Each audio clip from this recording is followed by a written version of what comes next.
This is a tutorial on how to add prosthetics and apply fake blood realistically. These items can be found on Amazon or in a local party and Halloween store. Avoid contact with your eyes, don't consume, and avoid extreme heat as this would melt the prosthetic. Using the brown eyeshadow, mark where the horns will be. I find that they often look best if I line them up with the pupils of my eye. If the prosthetic has a mesh netting on the bottom, you can simply just paint across the mesh using a liquid latex. Apply enough so that there isn't any gaps in the mesh.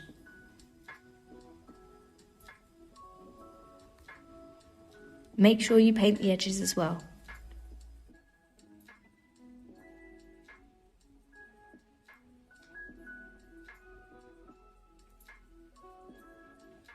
Whilst that starts to dry, so it's more tacky, paint the area where the horn will be, with a thin layer of latex.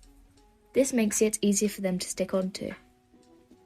After about 5 minutes of drying, stick the horn in place, making sure that it's facing the right way up, and hold it in place and paint around the horn with some more liquid latex to make sure there aren't any gaps.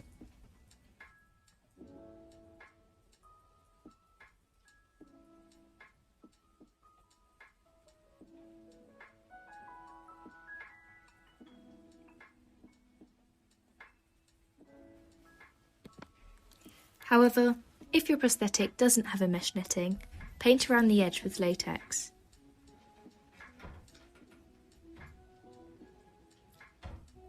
Press this around the dot you did earlier. You can then use this as a guidance to apply more latex so that it can be stuck on easier.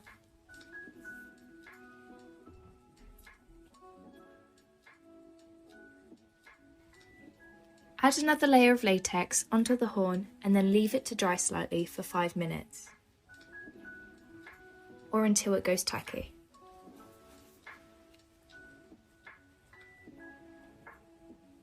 Then, making sure that it's curving the same way as the other horn, stick it into place.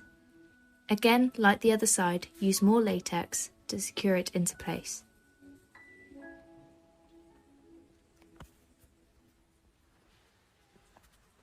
When it's drying, make sure you don't move it too much, otherwise it may go wonky or fall off, as it wasn't able to dry in the right place. To give it time to dry, use a makeup brush and brown eyeshadow and start to harshly contour your cheeks. It can help if you feel the side of your cheek to understand where your bone structure naturally is, so you know where to define rather than guessing. Depending on your skin tone, you may need to find a darker pigment eyeshadow that shows up just as clearly. Start to build up contour on both sides. Then use the eyeshadow to bring a bigger contrast to your jawline.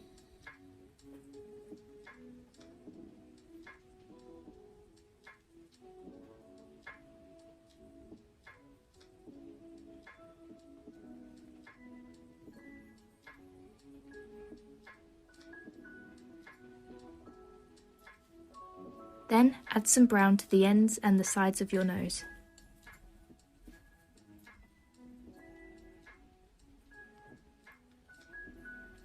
Rather than buying many different brushes, if you find an elastic band and twist it around the bristles of your brush, depending on how tight you do it, you can get a smaller, more dense brush, which can be helpful for smaller detailing and adding harsher, more precise pigment to a look. This can save money and reduce mess. Using this adapted brush, apply the eyeshadow onto the eyelid, but mainly focus on the outer corner of the eye. Repeat this on the other eye.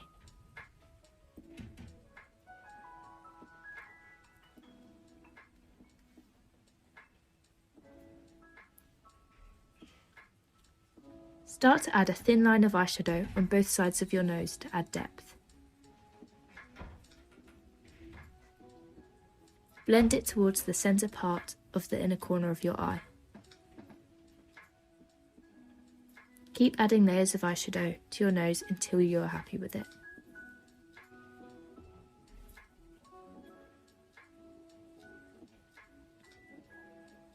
If you are wearing a lower cut top, you can then extend this shadow contour effect by highlighting your collarbones and your neckline.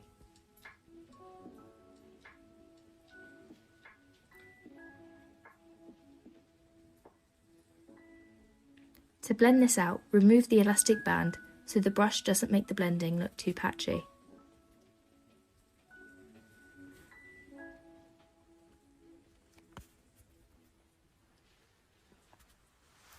Use a plastic spatula and scoop out some of the wax.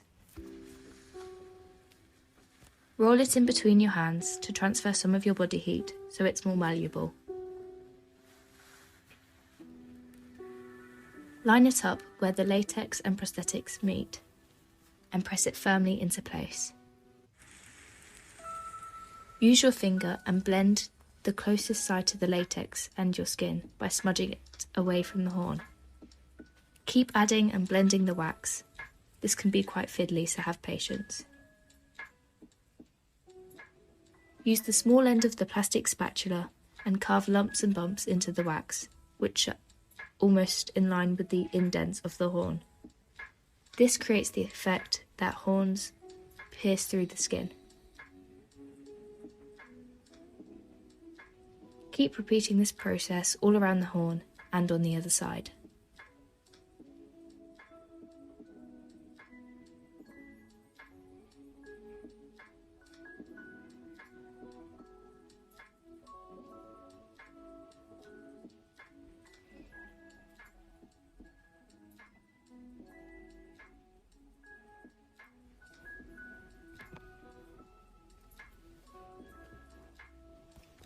Once this is done, use the makeup brush with the elastic band wrapped around it again and start to add the brown into the creases of the wax and around the prosthetic.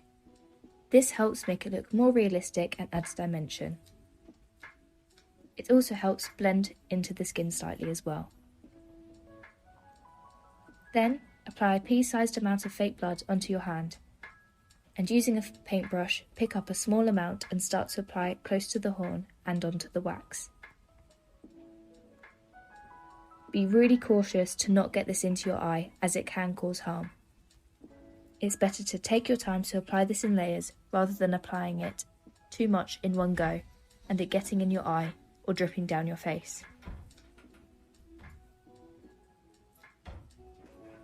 Start to dab out the fake blood on the wax and the surrounding skin. This makes it look more realistic.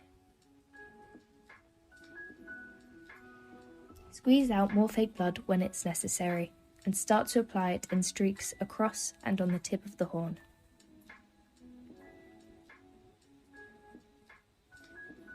Just keep on playing around with the placement of the fake blood and around the horns.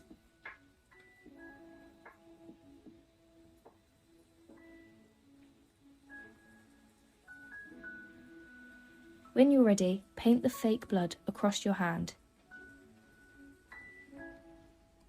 and then smear down your neck and across your cheek.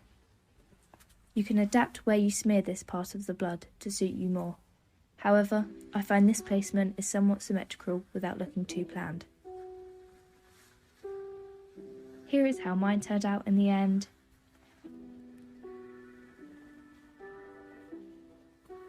And thank you for watching.